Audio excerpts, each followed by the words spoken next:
परमात्मा की डेफिनेशन आपको बताएंगे। वो परमात्मा कहा जाता है और वही तीनों लोकों में प्रवेश करके सबका धारण पोषण करता है। अब गीता अध्याय नंबर 8 के श्लोक नंबर 1 में अर्जुन ने पूछा कि हे भगवान, आपने 7वें अध्याय के 29वें श्लोक में जिस तत्परम के विषय में कहा है कि उस तत्परम को जानकर, सारे अध्यात्म ज्ञान को समझकर और सभी कर्मों से परिचित प्राणी केवल जरा और मरण से छूटने का, मोक्ष पाने का ही प्रयत्न करता है। यह संसार की किसी वस्तु की डिमांड नहीं रखता, इच्छा नहीं रहती। तो किम तत्परम 8वें अध्याय के प्रथम मंत्र में अर्जुन ने पूछा गीता जी में कि किम तत्परम, वो तत्परम कौन है, क्या है। 8वें अध्याय के 3रे श्लोक में गीता ज्ञानदाता ने कहा कि वो परम अक्षर ब्रह्म है, यानी गीता ज्ञानदाता से अन्य है वो। तो गीता अध्याय नंबर 15 के श्लोक नंबर 17 में उस परम अक्षर ब्रह्म के बारे में बताया कि उत्तम पुरुष तु अन्य परमात्मा इति उदाहरत ये लोक तरमाविश्य विवृति अवैश्वर। गीता अध्याय नंबर 15 के श्लोक नंबर 18 में गीता ज्ञानदाता कहता है कि जितने प्राणी मेरे अंतर्गत हैं 21 ब्रह्मांड में, उनसे मैं श्रेष्ठ हूं, उनसे तगड़ा हूं, उनसे शक्तिशाली हूं। इसलिए मैं लोक और वेद में, लोक वेद में, लोक इस 21 ब्रह्मांड का भी एक लोक कहलाता है। जैसे एक राज्य है स्टेट, और पूरा भारत में 30 लगभग 29-32 राज्य हैं, ये सारा मिलाकर भी देश है। तो ये क्या कहता है कि मेरे 21 ब्रह्मांड में जितने भी प्राणी हैं यो मेरा लोक है। और वेद के जानने वालों ने ब्रह्म और वेद ओम नाम का जाप फाइनल मान रखा। तो ये कहता है कि ये एक दंत कथा है, लोक वेद है। जैसे हम लोक वेद के आधार से ब्रह्मा विष्णु महेश जी को अविनाशी मानते थे, इनके कोई माता पिता नहीं थे, ये थी दंत कथा। लोक वेद जो सत्य नहीं था, यथार्थ ज्ञान के विपरीत था।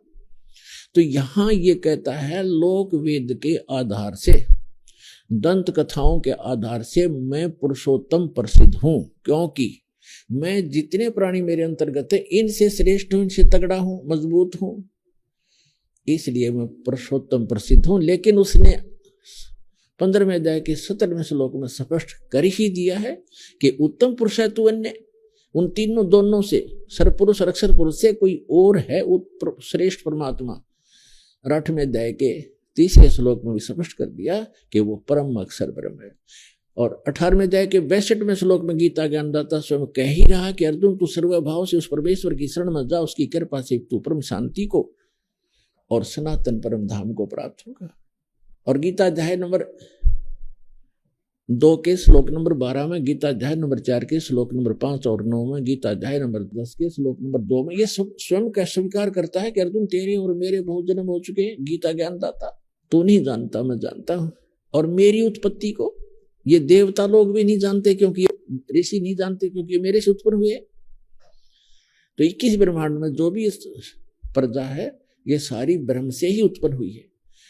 और दुर्गा और इसके संयोग से फिर आगे नर नारी करके अपने आप परिवार बनते चले गए। तो यहां जो प्रश्न चल रहा है कि ये कितना प्रभु है, कितना स्वामी है, ये परिभाषा बता रहे हैं आपको प्रभु की, स्वामी की। तो 21 ब्रह्मांड का स्वामी ये ब्रह्म है। यहां जन्म और मृत्यु सदा बनी रहेगी। इसको श्राप लगा हुआ है 1 लाख मानव शरीरधारी प्राणियों का आहार करने का, जिसके लिए इसने व्यवस्था कर रखी है। जन्म और मृत्यु सदा रहेगी इसके लोक में। यहां से निकल जाएंगे उस परम पिता परमात्मा के बताए मार्ग अनुसार साधना करके, मर्यादा में रहते हुए हम यहां से निकल जाएंगे, तो फिर ऐसे स्थान पर चले जाएंगे जहां जन्म मृत्यु नहीं होती। यहां तो आपने जाना पड़ेगा। आप चाहे अपने आप को कितना ही व्यवस्थित मान रहे हो और कितना सुख मान रहे हो बेटे और बेटियों का, कार और कोठियों का, ये आपकी नहीं है। आपका कब समझ में आवेगी ये तो आपकी भक्ति और आपकी आस्था पर निर्भर करता है। ये स्थान आपका नहीं है। आज याद कर लो, और चाहे फिर जिस दिन वो टाइम आओगा आपका जाने का फिर याद कर लियो। उस समय कुछ नहीं बनेगा। जिस समय आप जाने के समय याद करोगे सचमुच ठीक कहा करते, आज तो कुछ भी नहीं अपना। लेकिन उससे मैं कुछ नहीं बन पाएगा, इसको पहले याद रखना पड़ेगा। और ये सच्चाई है, सत्य को स्वीकार करने में हानि नहीं होती, लाभ ही होता है।